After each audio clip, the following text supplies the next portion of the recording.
Welcome to the Natasha Helfer Podcast. To help keep this podcast going, please consider donating at natashahelfer.com and share this episode. To watch the video of this podcast, you can subscribe to Natasha's channel on YouTube and follow her professional Facebook page at Natasha Helfer, LCMFT, CST-S. You can find all her cool resources at natashahelfer.com. The intro and outro music for these episodes are by Otter Creek. Hello, everybody. This is Natasha Helfer. I'm the host of the Natasha Helfer Podcast, where we try to attack shame, sexual shame in particular, with stories and education and wonderful guests. So here we are, and I have Braxton Dutson with me. I'm so excited to have this conversation, although it's a very angering conversation. So excited maybe isn't the right word, but revved up and passionate. How about that? I'm revved up and passionate. That's a great way to put it. We are definitely revved up and passionate about this one. Oh my gosh. Yeah. So Braxton and I go back a long way. We've been kind of in the Utah sex therapy milieu for a long time. I was Braxton's supervisor in getting his ASEX certification, which is amazing. And now he's a supervisor in training. And Braxton's just doing tons of amazing things, podcasts. And anyway, I'm going to let you introduce yourself for a little bit, and then we'll dive in. Oh, that sounds great. So I'm Braxton Dutson, and as she said, that back when I started becoming a sex therapist in 2016, from there on out, I knew I needed Natasha as my supervisor, just because we work with the population, the LDS population, and sex therapy, and we just clicked super well. And so just love your presence, Natasha. My specialty in therapy is worked more towards out of control sexual behavior, working with teenagers and couples. Those are the three primaries that I work with. And I do other parts of things such as faith transition as well, but supervising therapists that are wanting to become ASEX certified.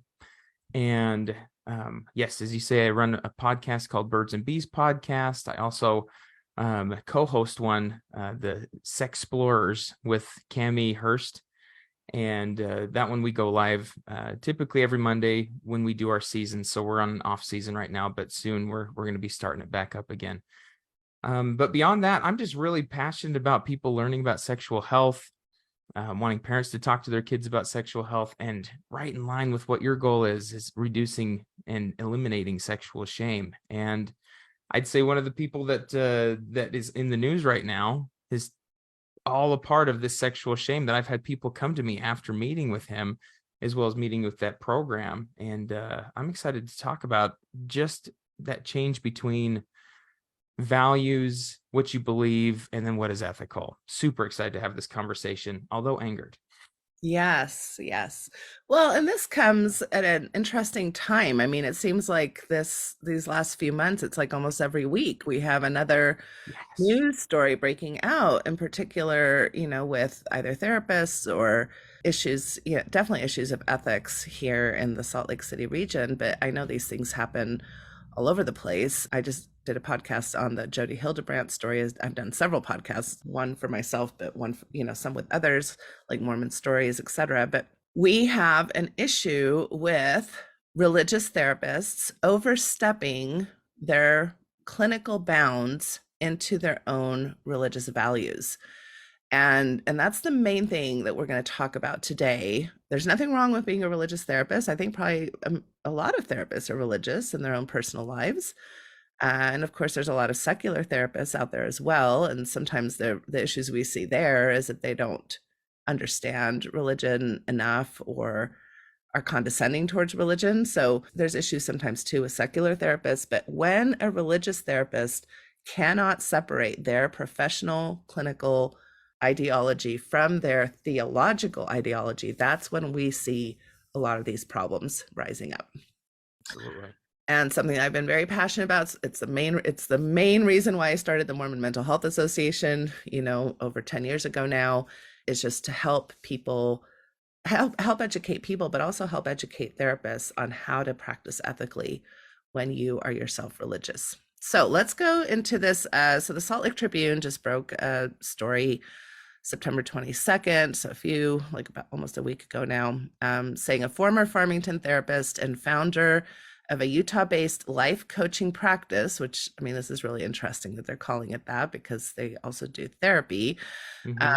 And they don't even say it. They don't even say what the practice is. So we're going to say what the practice is. And where is my... Life Counseling Services, I believe, is the... Yes, Life Counseling Services. Yeah. Is the name of their practice. And he was charged in Davis County this week with assaulting a vulnerable patient to rid her of quote unquote demons.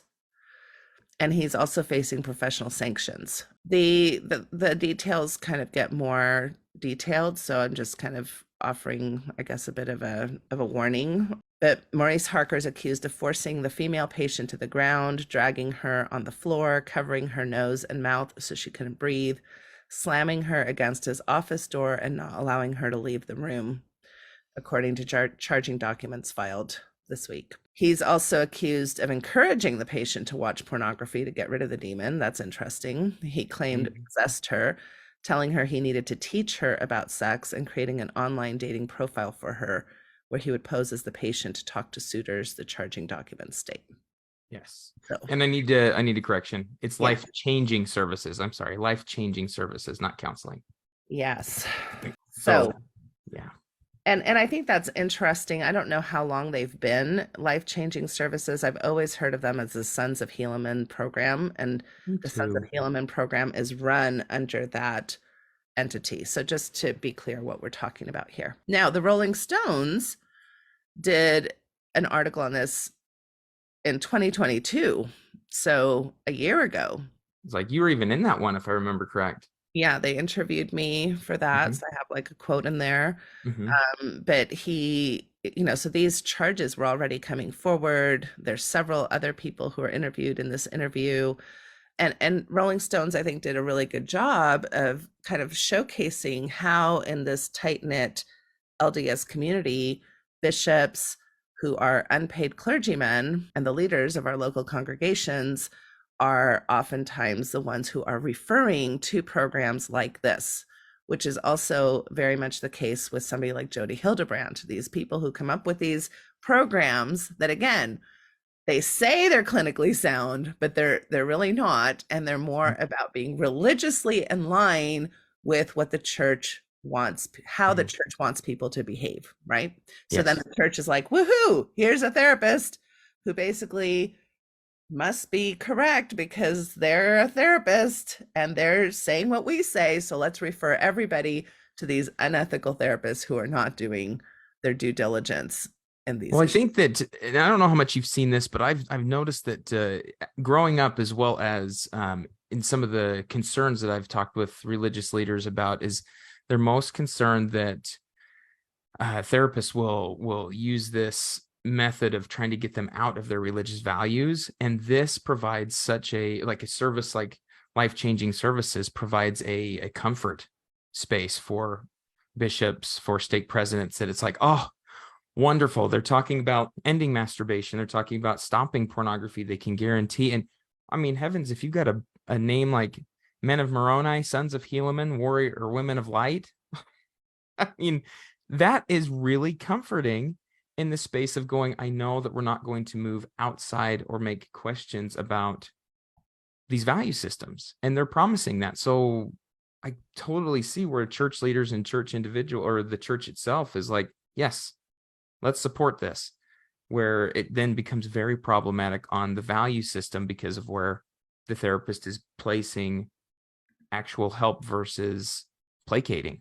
Yes. And it's so interesting that you say that with those kinds of names, yes, they're signaling we are safe. We are going to collude with your church and what the church says instead of actually coming at this from a professional standpoint. And for me, as soon as I hear those names, I'm like, this doesn't sound right. Right? I have the opposite reaction. It's like, why are we, combining these two aspects of a person's life in a way that's really going to be looked at from a pathological perspective, right? So this is where we just really differ. Now, okay, so these things that Maurice Harker is being charged for Mhm. are, of course, problematic. Yeah. They're, you can't, I mean, these are huge allegations. You cannot place hands I mean, there's so much there that we could go Yeah. into as far as how a therapist is not supposed to act with a client, right? So Mhm. it sounds like he was very scary. It sounds like he had a lot of power over the client. It sounds like he was actually being physically abusive to the client and even sexually abusive to the client. I'm to These the place of breaking. Like when I every time I read that, breaking a thumb or hurting a leg or injuring a neck, and then having a background in wrestling myself, understanding like you can do those things, and people that are not trained or physically at your same level, yeah, you can easily hurt somebody. And with her being a person that's working through PTSD and then being told these are all the things that are happening to you, and then her believing it and going, oh, we need to essentially exercise demon 713. Like I really have a hard time getting my brain around where this even became okay in any degree. Yes. It's Right. Right. such an interesting process, because there's so many of those things that go right against any form of ethics that any therapist, doesn't matter what you're trained in, is going to, it's going to be one of the top threes there of do no harm. Yes, right. And I guess where I'm frustrated, Braxton, is that these are not really the issues I was twerked off with him at to begin with. Me neither. He Me was neither. he was practicing unethically before we even get to these kinds of much larger, much more egregious types of behavior, right? Yeah. I mean, it's the same way I felt about Jodi Hildebrandt. I was upset with how she was, just what I could see off the website that was public, Hmm. that they feel comfortable saying this is what we do on a Hmm. public website. I was already encouraging people to call Doppel and say this is not you were not treated ethically. Hmm. And it seems like it takes these egregious issues for people to become abusive to children or abusive to their clients in order for people to be like, maybe this is somebody we shouldn't trust to send our own teens to, or our own. And both of these therapists were really prone to teach teens, Yes. which are some of our most vulnerable populations. About Um, sexuality, where there's the least amount of information mhm. and they're most susceptible. And then you bring in a religious factor to it that's already pushing on a level of shame and guilt that can be there of how you're supposed to be, not how, I mean, just the base of what typical development can bring in and the complexity there. It's just this, there's a very, very firm line about that. And then we just add this complex space to it of a trusted adult, a trusted therapist.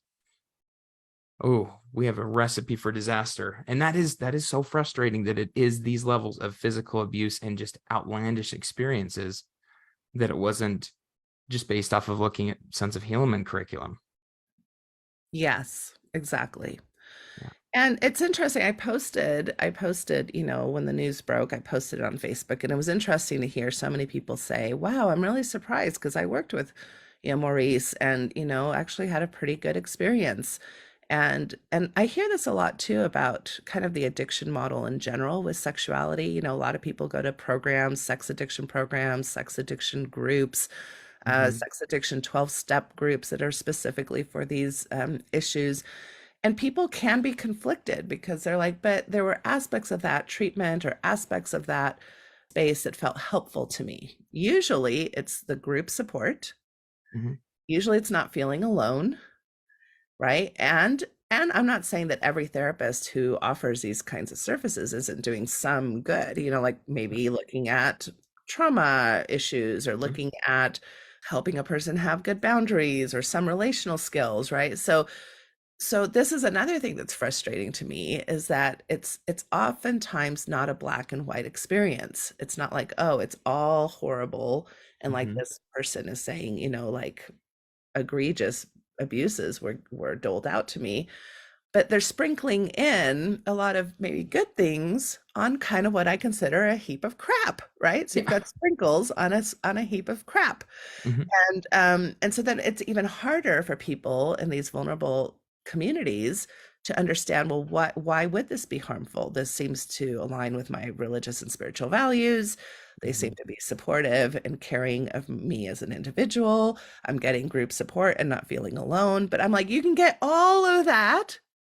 You can get all of that through ethical support and ethical treatment. So you don't need to go to a crappy system and get the sprinkles that are good and then put up with all this shame and all these inappropriate messages. So Absolutely.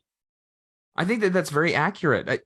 When working with individuals, and I love that you started out with this podcast with, on one end of the spectrum, we've got therapists that we're talking about over here with like Maurice Harker and some of these experiences here. And then there's on the other side of things that if you're going secular and you're just hammering down other people's beliefs and their religious experiences, then that's not helpful on that level either, or that can be problematic in its own right, because again, you're pushing on the ethical boundaries of allowing people to choose and believe how they want to believe. So in between here in this pendulum that we're talking about, if we've got some of these extremes, there's a lot of therapists that practice within the ability to sit with, explore, question, refer, understand, and support you in what your belief system is, as well as to be able to help you understand the science behind what we currently have, the research of, say, sexual development and what you're experiencing and how that may be explained here, while also allowing for you to bring up your own values, talk about the things that you'd like to do, see where the conflicts are, see where the alignments are, and address ambivalence of how you want to explore your own belief system and life goals and life experiences, just as if you were to try and figure out anything that's beyond spiritual. But there's plenty of room for that. It's not religious therapists and then therapists that are trying to get you out of a religion. In fact, ultimately, therapists' typical response, or what we're supposed to be engaging in, is supporting and engaging in almost a neutral space to let you explore what you need to, while also bringing in questions, observations, and research to give you the best information for you to make your own decisions, versus you going to the therapist and them going, hey, I know how to help you here.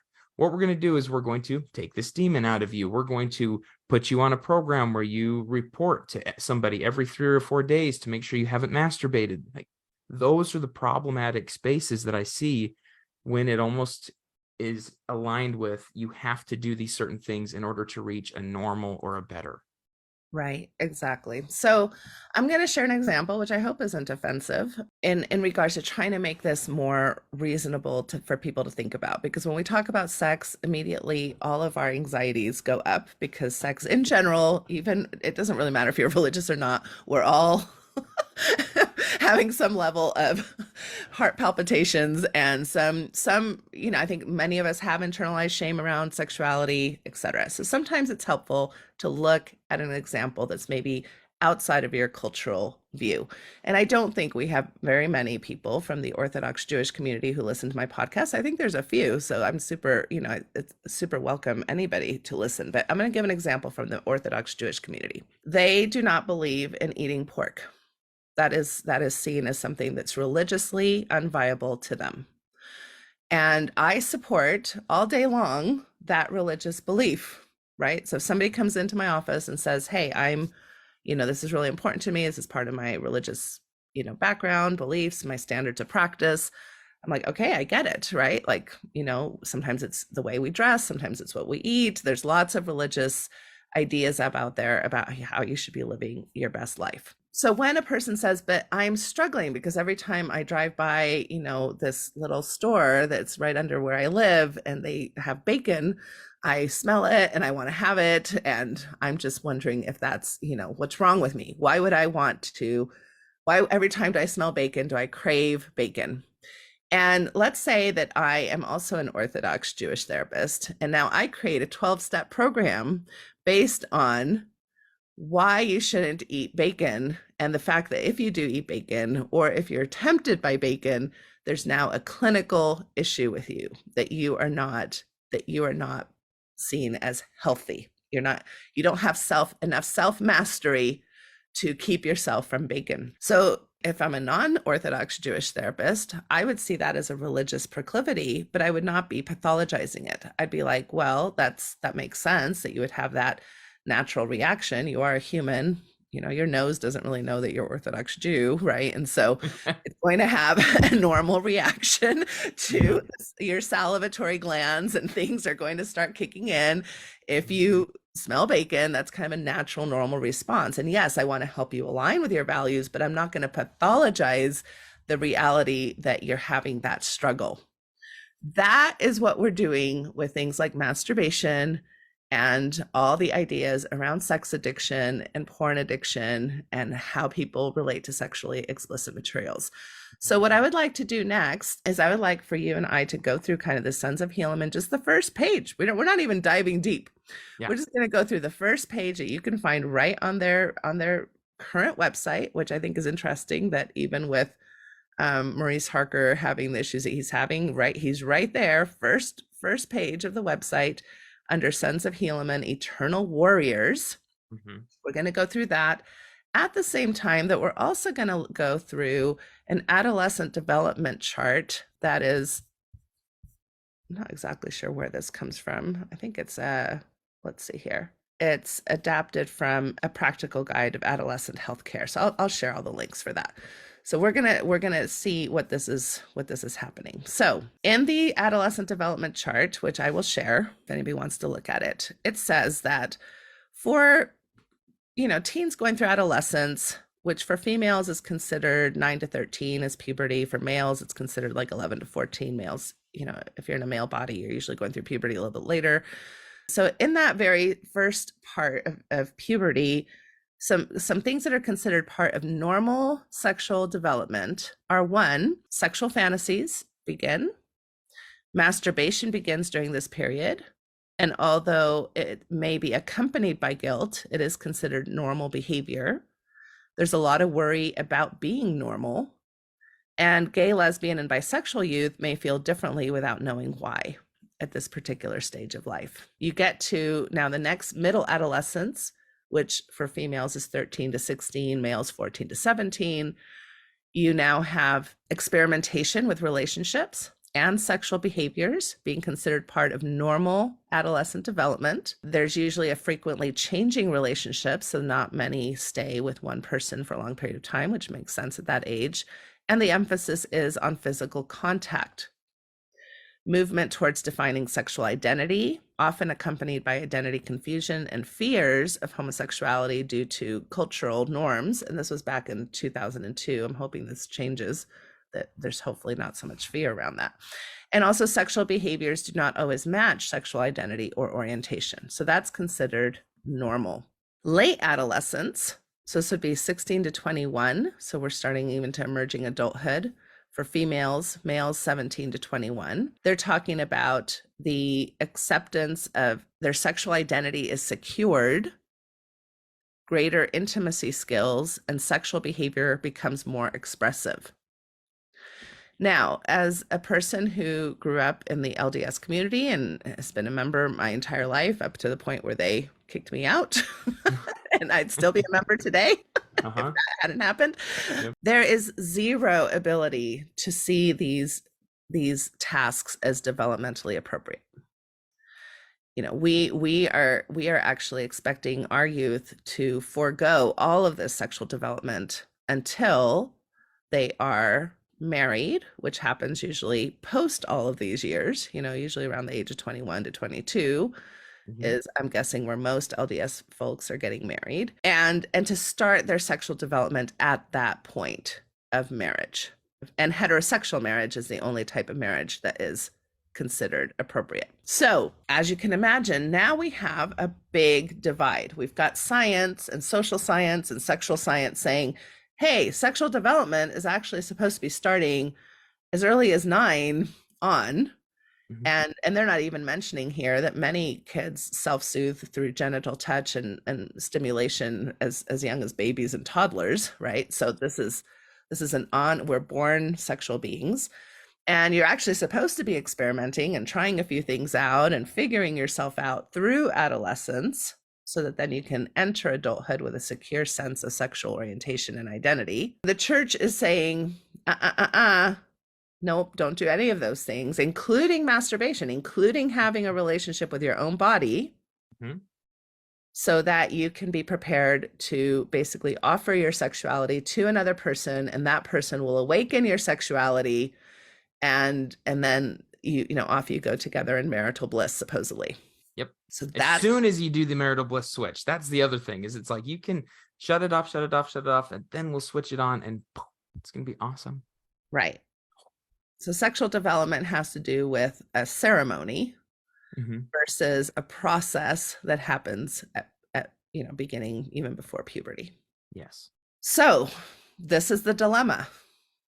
And this is the dilemma that LDS parents, LDS folks, LDS couples and marriages are struggling with, because of course their bodies, just like the nose that did not know that it belonged to an Orthodox Jewish person, our bodies don't know that they belong to a Mormon or LDS or Catholic or, whoever. I mean, we're not the only church, right, that has these kinds of belief systems. And so now you have therapists who are both in and out of the LDS membership themselves, trying to manage all the distress that happens from this obvious difference in what's developmentally happening in an appropriate way versus what is artificially being placed as beliefs and standards of the church.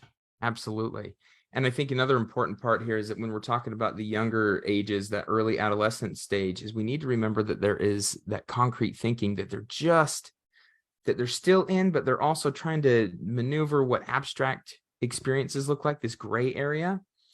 And that's one area that I start to see in this development, is you find yourself in one of two camps with the extreme expression, which is either you're struggling with it, and these are the words that you'd hear, is like, you're struggling with this. This is one of the issues that you have to, one of the temptations that you get thrown into, and you need to just conquer this and do your best to keep that out. So there's this struggle and fight.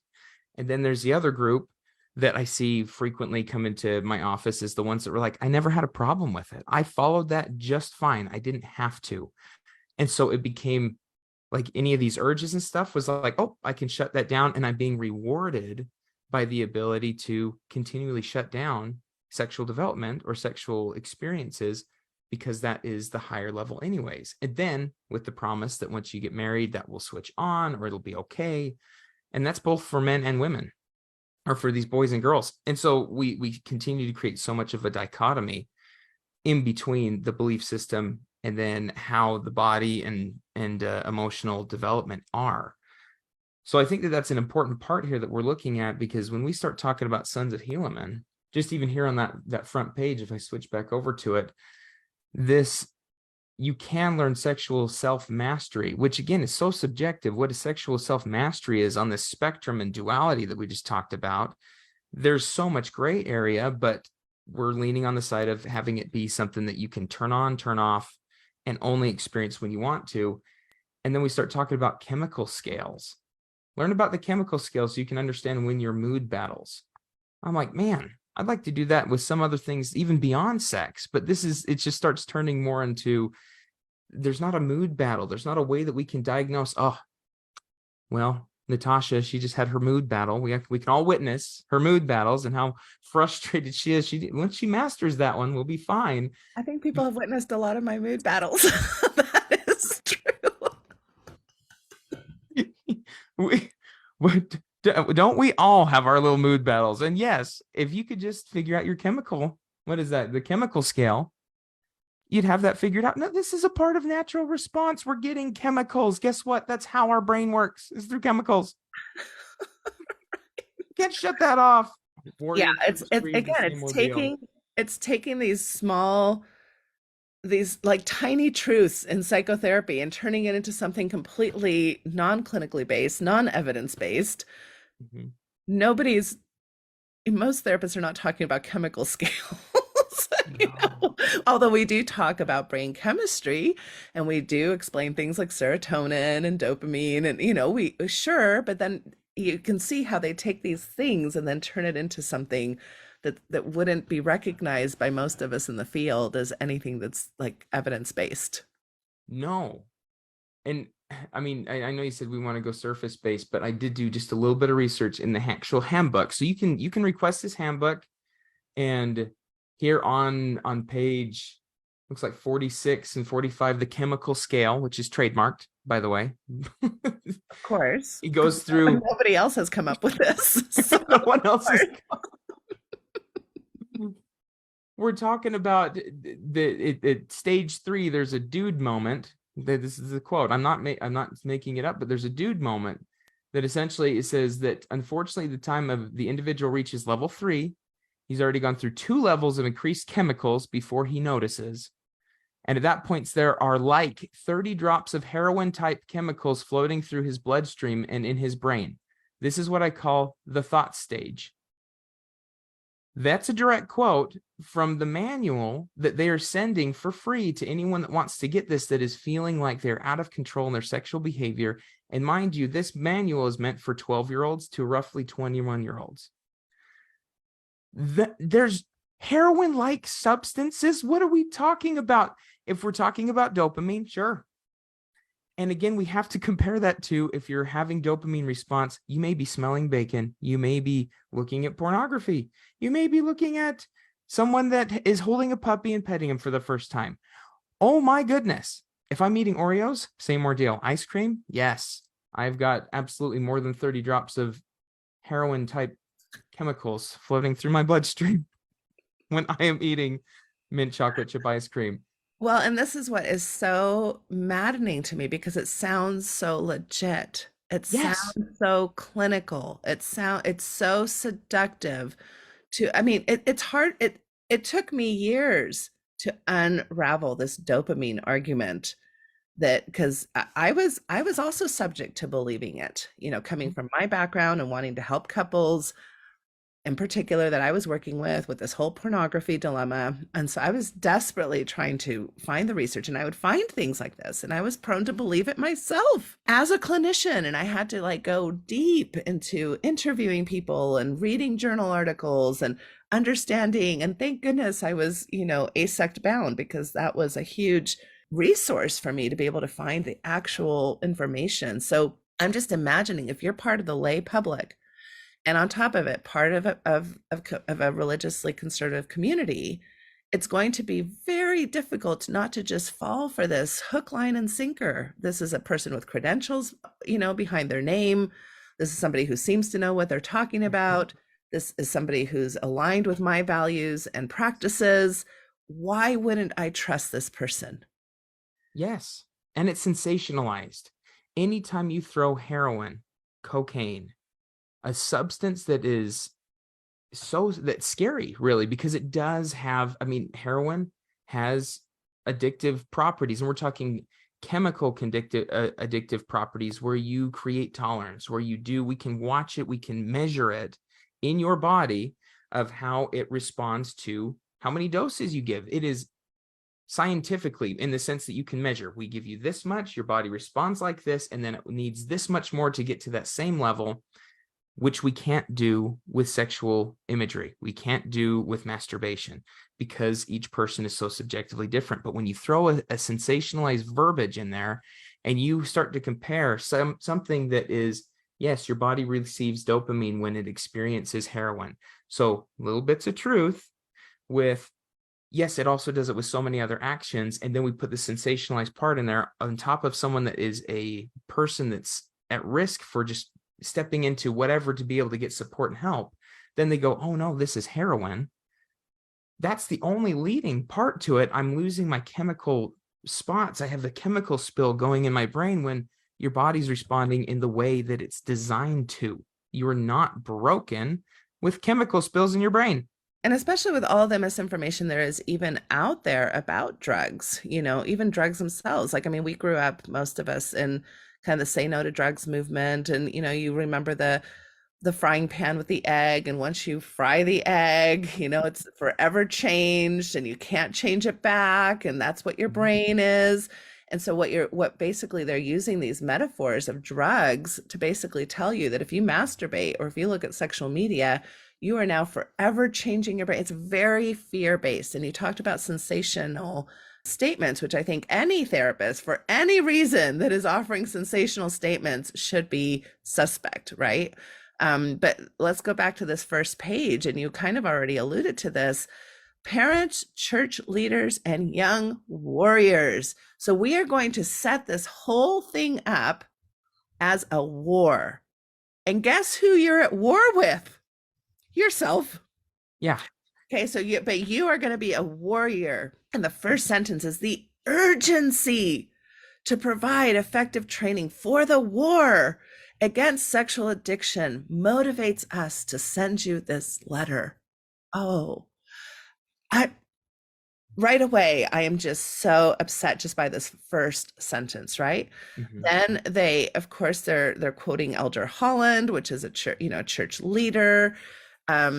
And what's so interesting there is more sprinkles on top of crap is that Elder Holland actually gives a good quote: seek the advice of reputable people with certified training, professional skills, and good values. The problem is that the LDS Church doesn't know how to seek the advice of reputable people because they are only seeking the advice of people who agree with them. Yes. So when you only agree, you only seek to basically have confirmation bias, you're not going to get reputable sources. I'm sorry to tell you, LDS Church.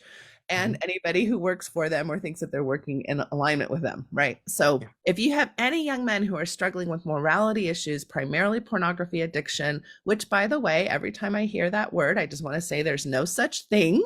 That is not a diagnosis that exists. Pornography addiction is not a thing.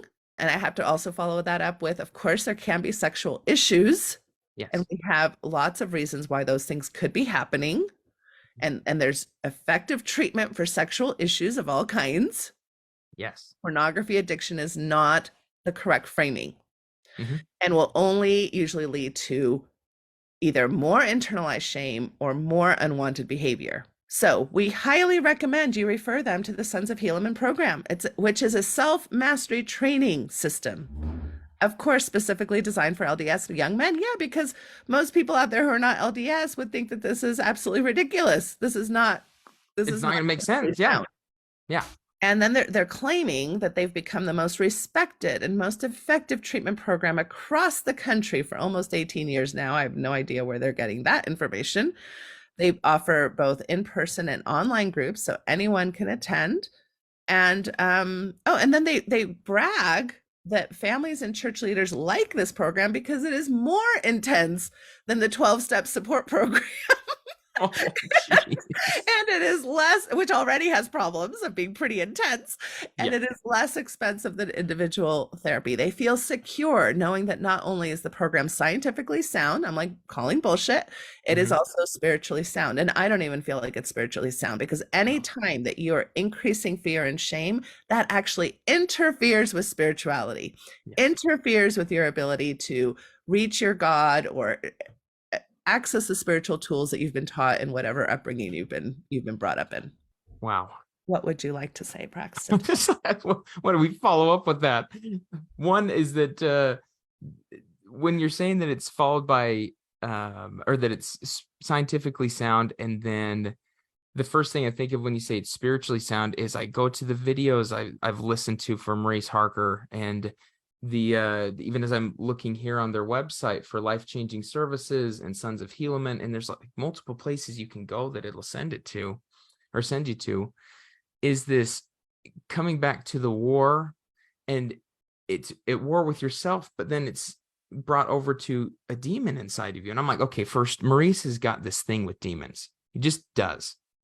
Satan cycle and demons are like, he just loves that part of the spiritual side, is that this is not your fault. This is a demon, which is, again, I mean, problematic in of itself, because you are at war with yourself, your natural response, which again, they typically get shown into, this is the natural man, which is an enemy to God. And that becomes a real difficult internalized battle. And then everything, and I don't like using the word everything because rarely is it. So even maybe in this situation, I'll say the majority of the time that I've read this has been that when there is conflict internally, that is a demon that is trying to get you to do something different. And holy cow, if that is a belief system that you have, and you're also confusing it with what is a natural response to you, and then your hope is to eradicate it, you're essentially looking to give yourself a sexual lobotomy. You want it completely gone unless you are in bed with your married spouse under these certain situations, these conditions. If you have an urge, a thought, a natural response, just like you're talking about having salivary glands be responsive to what your sense of smell has just created, and your body went, hey, I'm interested. Now all of a sudden you got this demon that you're facing. And then after a while, I don't know of anybody that trying to fight something that is natural or a typical developmental state within them, that they don't start questioning what is wrong with me moving into that shame, because you can't control those. Your body's doing what it's naturally supposed to do. Married for 20 years, see someone that's attractive, have a response, natural response. It's what you do with that. And this is where people start to feel some distress. So I agree with you that it's when you feel distress, that is different than addiction. If you feel distressed because you're like, oh, I really am nervous that I'm going to break in a relationship agreement I have with my spouse of 20 years, that's a distressing thought. That doesn't mean that you're addicted. If you continue to make actions towards these distressing breaking relationship agreements, that still is not addiction. That still comes to a values issue, and you being able to follow through with your own words and what promises maybe you're trying to make. There are other issues that are involved in this beyond demons are after you, and you're continuing to lose this chemical experience within your brain. But it's packaged so well that, shoot, I'm on the church leaders response site right here, and it's saying you can do a self-mastery assessment, and here's resources, and here's the Q&A, and this is how you're going to help your warrior get through these, and here's how you're going to help their partners, and this is everything you can do from men to women, moms and dads. Like, it is beautifully put together specifically for members of the Church of Jesus Christ. That is Yes, and I don't know how to package it in a great marketing way so that I can be as successful some of these programs. Maybe I should try to market it in a shiny way. Well, if you did, I would have to use sensational language, which I'm yes, not a fan of. So, but it's what you're saying, and what I think people really need to kind of just settle down and understand is that when you are motivating people through fear and shame, their ability to be more aligned with their values lessens. yes. So even with that example of somebody, noticing somebody attractive, which most of us do, unless, you're asexual or, Yes. something along those lines, that you're just not that interested or that, wired in that way. Most people who don't have this fear and shame, and who understand that that's pretty normal, and they even joke about it with their spouses because they know that their spouse does it too, are much more capable of just ignoring that thought. Yes. That when it comes in, they notice it, they're like, okay, and on we go with regular life. When you are in a space of fear and shame, and now you're like, oh no, what did I notice? What does that mean? Am I going to cheat? What would my wife think or my husband think if they knew that I was thinking this thing? Mm-hmm. Now you've created much more energy, much more power around that one thought. Mm-hmm. And you don't have the skill set other than you've been told, oh no, now I have to go at war with myself and my inner demons. Yes. And I've got to grit through it. And any time that we put ourselves in those positions, usually we fail. Oh yeah. Usually we fail. And then what happens after the failure? Oh. Feel worse about ourselves. It becomes this internalized anxiety feedback loop. And now we're going and confessing, and we're, hopeless. And now our spouses are super hurt and betrayed and angry. And or if it's our kid, we're like super fearful that, oh no, what is our kid even going to be able to be normal and healthy in their life? So you can see how fear and anxiety and misinformation around sexuality drive a majority of issues that we see with sexuality. Not all of them, because, you can have manic episodes, you can have mental health issues, you can have compulsions that have nothing to do with whether or not you were taught in fear and shame. But in general, this is where a majority of sexual issues start developing. Yes. And the other, you bring up that important part of experiencing, or we can overlook what really could be going on. If you've got scrupulous thoughts, this is just a cesspool of being untreated, to really go years and years and years of working through a response of trying to neutralize thoughts or behaviors around what you've picked up. And this may be on sexuality or whatever it may be that you find them, but typically on the scrupulous side, anxiety, depression, not treating those because we're trying to treat something that is essentially there to help them cope. If someone's using masturbation or sexual imagery or anything along those lines, then we're focusing demons versus focusing on how to get somebody the support that they need to work with a mental health issue. And those that don't are creating or experiencing and starting to develop more of this angst because, like you said, they continually hyper focus. Even in the thing I just read, level 3 was where you had 30 drops of heroin-like substances in your brain. That means you're already behind the 8 ball. You've already been assaulted upon and you're at level 3 out of 10. And you're just on your way up. So you're already at this disadvantage. We're continually being placed in a spot where you have to be so hyper vigilant that it essentially puts your system on overdrive. And then people start to find that they go hypo aroused or they go hyper aroused in the sense of trying to cope and manage it. And then they double down on the shame of how their body responds to stress. Right. Yeah. Right. For those who are listening who, maybe have that experience that is like, well, I never struggled with this. I don't understand why you're struggling with it. Right. Because I hear that a lot, almost like an accusation, like, well, this hasn't been an issue for me. Why is it an issue for you? There must be something wrong with you. I just want to say that being hyposexual is not necessarily not having an issue. No. Now, again, for the asexual, gray sexual folks who may not have had that much interest in sexuality to begin with, they were not allowed that orientation either, in our background. So those people are maybe feeling pressure to be sexual in ways that they don't naturally show up. And so that's kind of a whole nother issue. But if you have that mindset, it's like, well, why are you having this problem? I'm just saying, if you don't have those same types of responses to sexual stimuli, it either means your orientation is different than your partner's, or it means that you may be dealing with some hypoactive sexuality, which can be part of being sexually oppressed. It can be part of hormonal issues. It can be part of that's a whole nother list of why you might be experiencing low sexual drive. But when you weaponize that towards a partner who isn't low sexual and then feel even betrayed by your partner because they're different, they show up differently than you sexually, this is where, again, we just are missing so much information to help couples actually deal with the problems in front of them instead of these kind of made up problems and all the stories and meanings that come with that, which contribute to huge amounts of distress, huge amounts of feeling betrayed.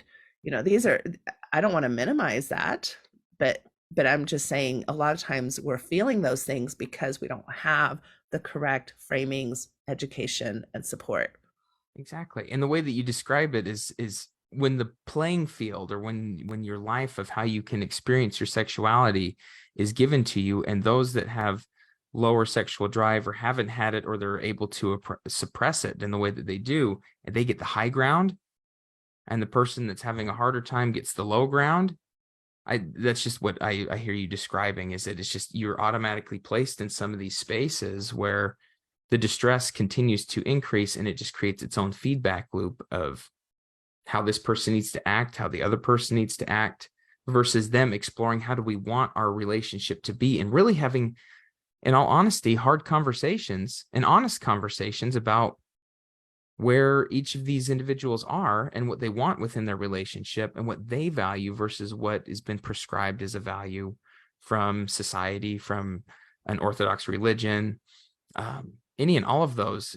We need to look at them, identify what's important to us, why, and then how we're going to work through that together in an agreement versus this should be our agreement. Those shoulds bring that shame, and that shame encourages that questioning of why are we even together, what we're doing, and how much power and control we feel over ourselves. And that is a pain that a lot of people continually come into my office week after week, that they're trying to deal with. And it's rough. This whole scenario sets up for a really, really painful multiple years of people trying to work through this. I agree. I also think, I was gonna say, one thing I think is really important is we're talking about this is, as we're talking about science and normal sexual development, the gray areas that show up, one of the issues that seems to come up in particular is that this experience of life-changing services, or the services that are there, they offer all these different places. So no matter where you are in this person, or if you are the person experiencing distress, everyone can get involved, which is not not necessarily a horrible issue. Like, I love systems theory and working with the system. The hard part is this is still aligned with you're over here and you're okay. You're the mom that is trying to help. You're the person that's having this hard time. And then we've got therapy that's happening, but also under this guise that it's coaching. And the issue of running into therapists and coaches, which is what it sounds like Maurice decided to switch over to. What was it, maybe a year ago? Where he stopped being a therapist, but became a coach, but he's been doing therapy. Because his therapy license was under review. Yeah. Mm-hmm. And so I think that it's important for us to talk about that type of, like, when you start talking to coaches and you start talking to a coach that used to be a therapist and exploring who you're seeking support and help from. It's not saying that people that do coaching they're not, great people in some degree, but it's at the same time going, where are they getting their support from and help from? What is their background? And as a therapist, when a person is a therapist, it kind of gives them some clout for people to go, oh, well, they've been a therapist, right, and now they're doing coaching. And sometimes that can be a red flag, I guess. And I'd love to put that out there of what your thoughts are there, Natasha. Yeah, I mean, it is. It's very complicated because, I have a coach who works for my practice. She's amazing. She does great work. She's done her ethical homework. She has an association that she relies on to help her with ethics. But yes, at the end of the day, if somebody has an issue with her and her services, there's nobody to report that to. Yeah. So she's not held like to the same standard that a therapist would be as far as a licensure board. That's just the reality. And I know many of us are doing both therapy services and coaching services, depending on different, like I offer a lot of educational resources kind of through a coaching perspective, but, I'm not doing medical assessment and diagnosis in my coaching, my coaching services versus my mental health therapy practice. Right. And so absolutely, there's definitely a place for education, for consultation, for coaching versus, let's really dive in and do some therapeutic work. But again, I just think it's another challenge for the public to know who is this? Where do they come from? What kind of training have they had? If there is ever an issue, who can I go to report? And sometimes with coaches, you just don't have that unless you want to do like a criminal type of, report, obviously. And I think you can also do some good background into looking into if they have a coaching certification. Coaching certifications are really great. And I'm with you, Natasha. I do educational things and I coach as well, in the sense of not moving into therapeutic issues. But that is such a line that I'd say most people that are not in the therapeutic world, it would be hard to know the difference between, well, what is diving into therapy versus what is someone helping me? How does a coach tell you what to do versus a coach that helps you explore that? So these are all things to take into consideration, because while they may make more sense between those that are in the field of either being a coach or a therapist and where that line might be, I'd say for the majority of people, that line looks, really gray. Yeah. And I think there are coaches that are, it's interesting. There's therapists, for example, and I know, for example, in the sex therapy field, who do want to move into surrogacy work or touch work with their clients. They know they can't do that while holding a license. Yeah. So oftentimes they'll actually let go of their license voluntarily because they want to move into a different kind of work that they can't really do as a therapist.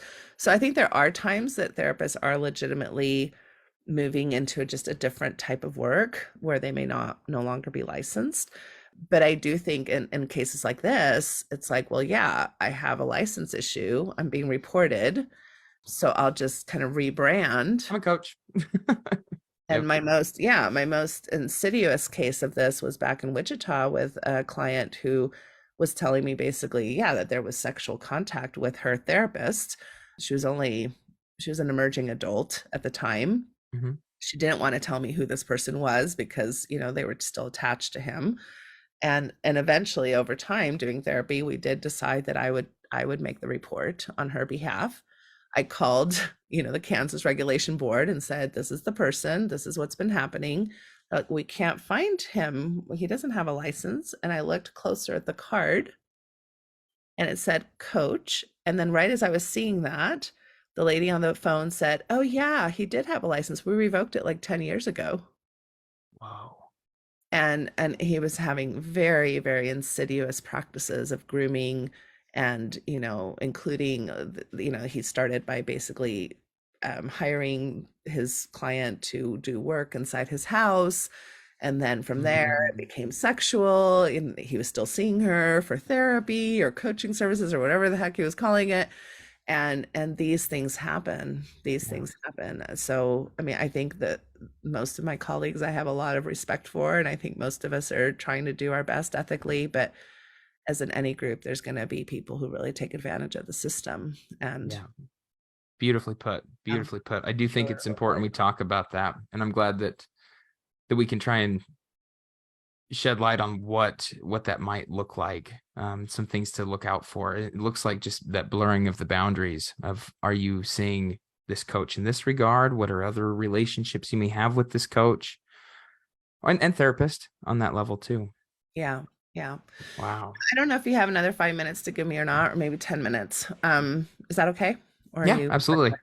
I know I did a podcast with Doug Braun Harvey and Michael Vigorito years ago now on their out of control sexual behavior model and their book, which I highly recommend for anybody to go listen to. Braxton, you've been really kind of an apprentice of them. I think you've followed their work and trained yourself very specifically in that modality.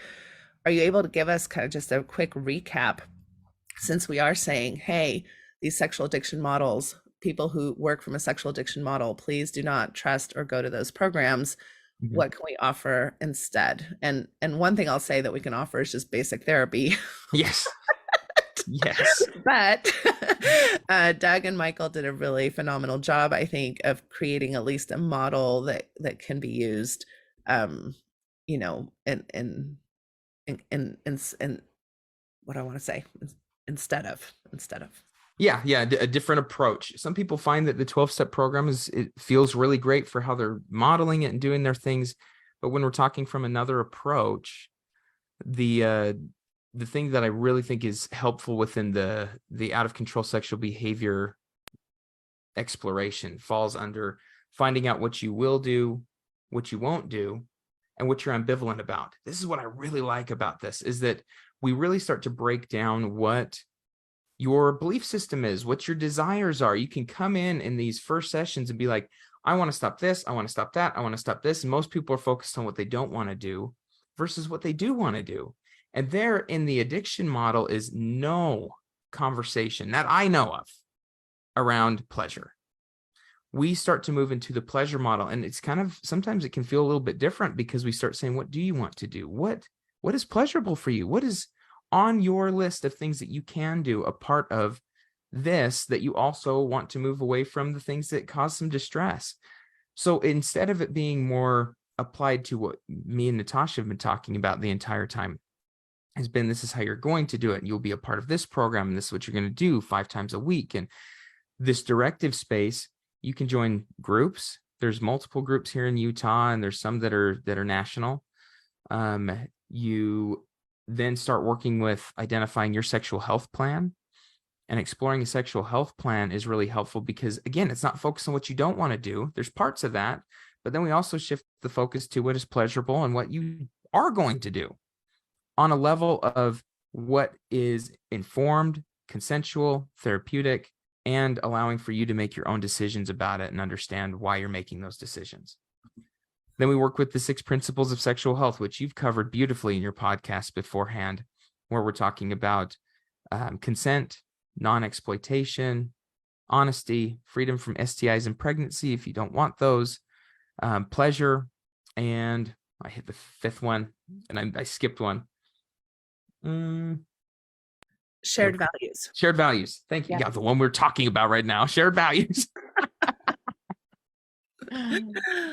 But being able to explore what each of those means to you and what it means to your partner or partners and what the experience you'd like to go through versus all of the what you need to stay away from. Again, a lot of these things I see go back to, where's the issue coming from? Does it need to be addressed therapeutically? Is it based on a value that's been given to you? Where are your values? How do all these start to merge together? And then what are you going to do and how you want to go about it? How much control do you feel like you have? How can we explore that control where it feels like you've just fallen off of a bandwagon versus, oh, I made this move and what decision do I want to make now? There's a lot of empowerment in the method of out of control sexual behavior, but it feels different because it's not as prescriptive as you might see with an addiction model. Well, and I also think it's different in that, I mean, I talked to Doug Brown Harvey right from the get-go that I didn't love the whole out of control language out of it, because again, we work with so many people who feel like they're out of control, but from a clinically sound space, people be like, that's actually falls under normative behavior, that's not seen as clinically problematic, but it feels out of control because if you're an LDS person, for example, getting ready to go on a mission and you're not supposed to masturbate for the next 6 months, you're going to feel out of control because that's a very difficult standard to uphold. But from a clinical perspective, we're going to be like, most people masturbate a few times a week. I mean, we don't see that as unhealthy, right? That's not a clinically unhealthy space to be in. So I think what I really loved about what Doug said back to me, first he said, yeah, there's no good language here, which I agree with. It's very hard to come up with language that then isn't going to be pathologized by a person just because of their own perspective. Yes. So the second thing, though, is that, he's like, we really focus on why they feel out of control, and that's different than saying, yes, me as a clinician is saying you are out of control. Yes. Right. So it's more about that exploration of why are you feeling this way? Do these feelings have to do with how you were raised, what standards and values you have? And I think it also includes some psychoeducation. Are you aware that other people who have these same standards of behavior maybe do not feel out of control, and why would there be a difference here? And again, if it's part of your religious standards that you don't, feel like you should masturbate, that's your right. You have the right to have that religious belief. However, when and if you do masturbate, or when and if other people masturbate, doesn't mean that they are doing something diseased or ill. Absolutely. So, and that feeling of distress is real. I like that we honor that feeling of distress. I'd say the number one thing that happens when I start working with somebody is the first things come out is the values that they are engaging in. And then we start to explore where they come from and why. Right. And then where the distress is coming from that point in time. And I love that work. That is great within that, because sometimes it can feel confusing. Sometimes it can feel validating. And through the whole process, I love being with people as they identify what is their sexual health, right, versus trying to stuff them into healthy sexuality. Right.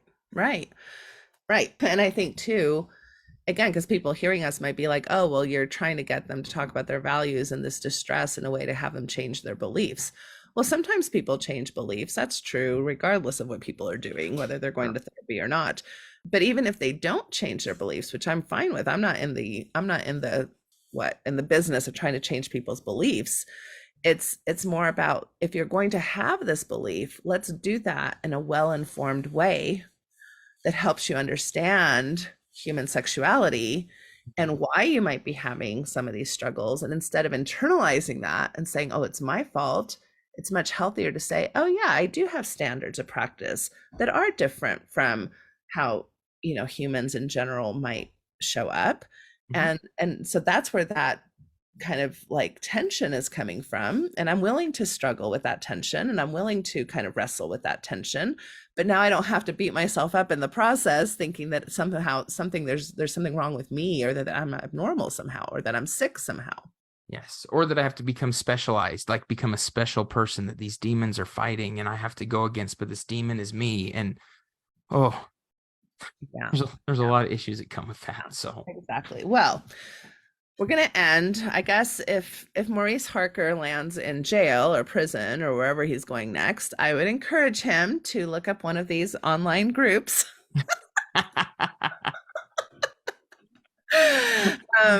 Because I mean, I hate to laugh about it, but it does not escape me that when people come from these very rigid thought processes, oftentimes something becomes very leaky, and his leakiness has leaked all over ethical practice in his therapy room, right? I am sure that he didn't start out his therapy practice breaking thumbs and holding people up against a wall and making sexually trying to exercise demons.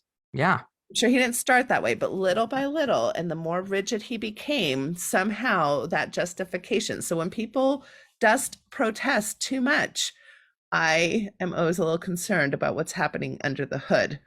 And you can see that a lot was happening under the hood with this person who came up with a program that was so rigid and sensationalized. And we see that with Jody Hildebrandt. We see that with, we could give many, many examples of how that's the case. So when it's not being compared to the research or science that is coming up, or you're creating something and then not testing it, and it's just like, this is how it is. We could spend hours going over this brochure, not even brochure, but the handbook for the Sons of Helaman. And it's essentially stories of how this and how he conceptualizes it. And it has not been backed, but he says it is. And he says that it's based on the spirit and stuff we've talked about. And that leakiness is a great way of saying that if we don't question it, it's just now it's become reality and this is how it is. And that's problematic with the values. Yeah, he's not doing his own personal work, right? And that's what we're told often, always as therapists, do your own personal work, because if you don't do your work, it's going to show up. You're going to project it onto your people. Yes. You're going to project your issues onto your clients. Mm-hmm. Well, this is a perfect example of how he projected to the point of now being in a criminal case, which is, of course, devastating to the people who were affected by this. Therapy is such a vulnerable space where you go and share, I feel like both ecclesiastical leaders with confessions and things like that, and therapists where people are going and sharing their most intimate details of their lives, there is great responsibility for us to take that seriously, and not to let our own shit get in the way of people's health and well-being. It's just shocking and disturbing. And I hope that this podcast at least helps educate somewhat on these topics. So thank you, Braxton, so much for spending this time with me and thanks for having me on with my passionate interviewing process, which I hope didn't get in the way too much of what you had to say. No, I'm down to do these anytime you want, Natasha. It's so much fun to see the passion and see the mood chemicals that you need to work through. My mood chemicals are spilling over. Now I need to go do my own consultation. All right. Well, you have a great rest of your week. Have a good day, everybody. Take care. See ya. Bye-bye. Thank you for listening to this episode of the Natasha Helfer Podcast. To help keep this podcast going, please consider donating at natashahelfer.com and share this episode. To watch the video of this podcast, you can subscribe to Natasha's channel on YouTube and follow her professional Facebook page at Natasha Helfer, LCMFT, CST-S. You can find all her cool resources at natashahelfer.com. The intro and outro music for these episodes are by Otter Creek.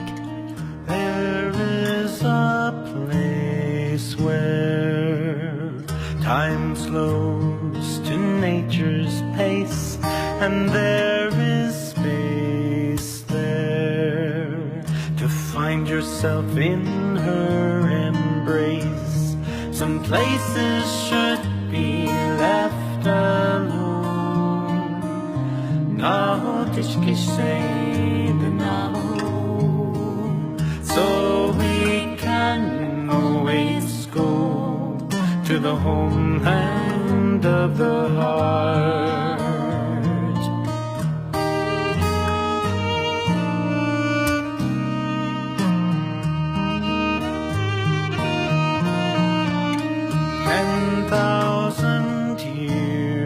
Of our human history etched on her canyon wall.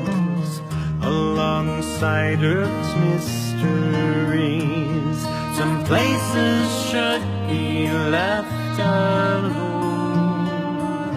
Now this geschehen alone. So we can always go to the homeland of the heart, to the homeland of the heart.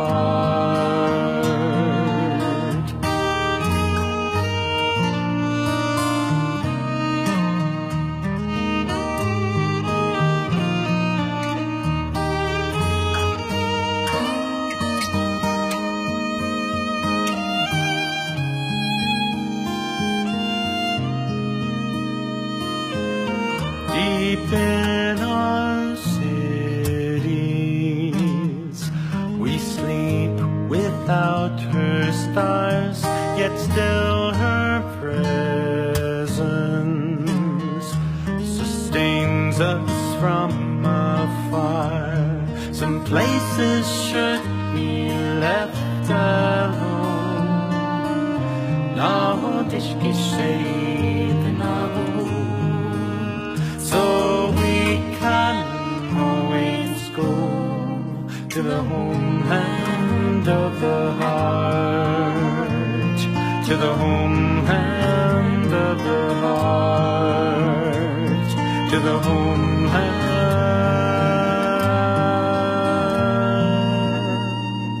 of the heart.